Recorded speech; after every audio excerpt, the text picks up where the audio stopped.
네, 안녕하세요. 여러분, 박쌤입니다. 자, 오랜만에 여러분들 앞에 이렇게 영상으로 찾아뵙게 되었습니다.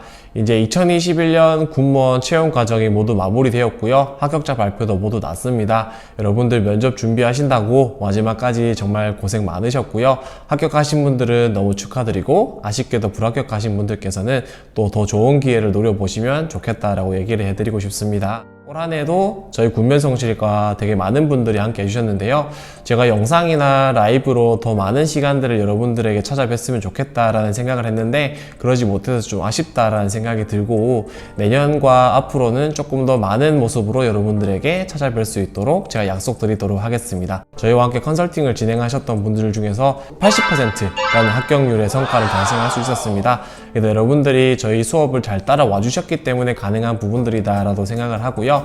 아마 저희하고 이제 유튜브를 통해서나 라이브를 통해서 만나셨던 분들도 합격의 결과를 꼭 받으셨을 거다라는 생각이 듭니다. 그래서 저희가 이 합격률이 어떻게 가능했을까에 대해서는 앞으로의 영상에서 한번 더 자세하게 다뤄볼 수 있도록 하겠고요. 오늘은 가볍게 이제 2021년 군무원 면접이 끝난 시점에서 군무원 면접의 주요 특징은 어떤 것들이 있었는지, 그리고 앞으로 2022년에 군무원 면접은 어떻게 될 것인가에 대해서 한번 이야기를 나눠보는 시간을 가지고자 합니다.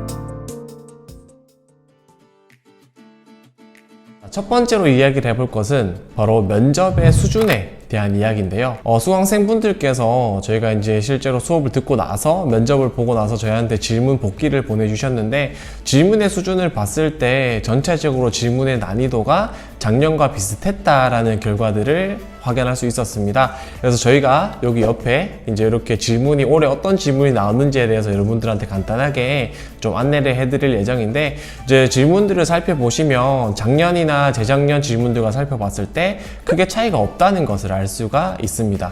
실제로 군이라는 경우에는 어떤 민간의 면접을 맡겨서 진행을 하는 것이 아니라 군 자체적으로 진행을 하다 보니까 면접의 어떤 기출 문제에 있어서 변화가 일어나는 부분들이 많이 없었다라고 알 수 있는데요. 그렇기 때문에 중요한 것들이 경험 정리와 실전 연습이 굉장히 중요하다라는 것들을 다시 한번 확인할 수 있었던 순간이었습니다. 그래서 면접 준비를 하시는 분들께서는 경험 정리와 실전 연습을 통해서 내가 나의 이야기를 전달하는 것에 부담이 없도록 하는 게 가장 중요하다라고 여러분들에게 강조드리고 싶습니다. 자, 그리고 두 번째로 국방부 면접에 대한 이야기를 조금 하려고 하는데요. 국방부의 경우에는 면접이 상당히 어려웠다라는 이야기를 많이 들을 수 있었습니다. 실제로 국방부 기출 문제 같은 경우에는 다음과 같은 것들이 나왔었는데요. 국방부 같은 경우에는 전군을 통합적으로 관리하는 역할을 수행하다 보니까 그 업무의 특성 자체가 굉장히 난이도가 높다라는 부분들이 있습니다.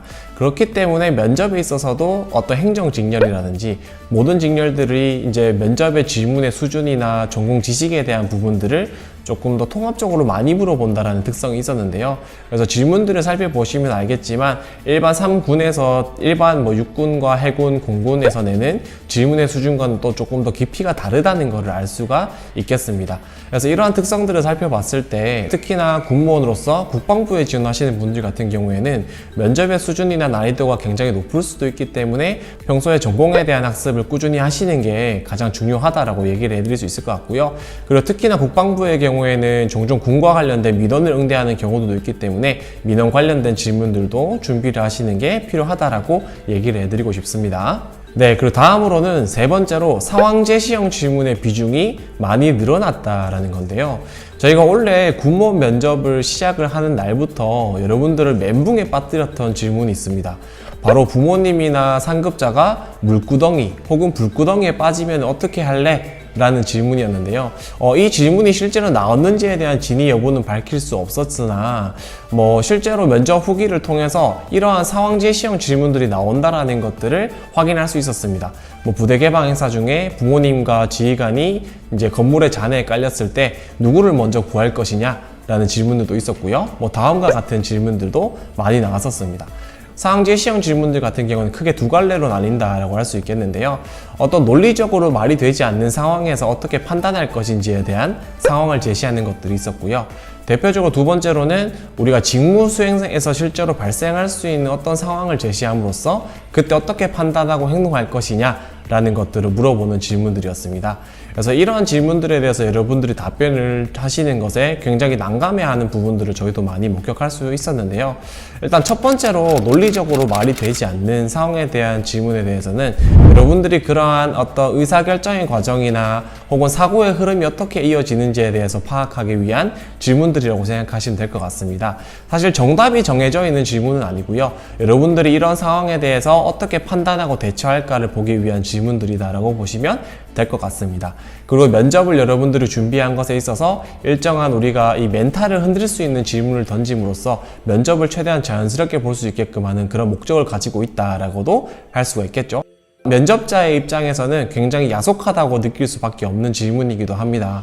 그래서 개인적으로는 이런 질문들은 좀 안 냈으면 좋겠다라는 생각을 하는데요. 아무튼 이런 질문들도 앞으로 나올 수도 있으니 면접 준비하시는 분들은 꼭 대비하시길 바라겠고요. 두 번째로 특별히 직무 수행에서 발생할 수 있는 상황을 제시하는 경우에는 우리가 실제로 이제 공무원의 면접의 수준이 올라가고 있다, 면접의 난이도가 올라간다라고 할 수가 있겠습니다. 실제로 이러한 상황을 제시하는 면접을 우리가 특히 인바스켓 면접이라고 하는데요. 우리가 직무 수행에서 발생할 수 있는 특정한 상황을 주어주고 그때 지원자가 어떻게 행동하는지를 보는 것이 인바스켓 면접이라고 보시면 되겠습니다. 이것들은 대표적으로 지원자가 가지고 있는 직무 수행에 대한 어떤 이해라든지 어떤 직무 역량적인 부분들을 측정하기 위해서 이러한 면접 질문들을 낸다라고 할 수 있겠는데요.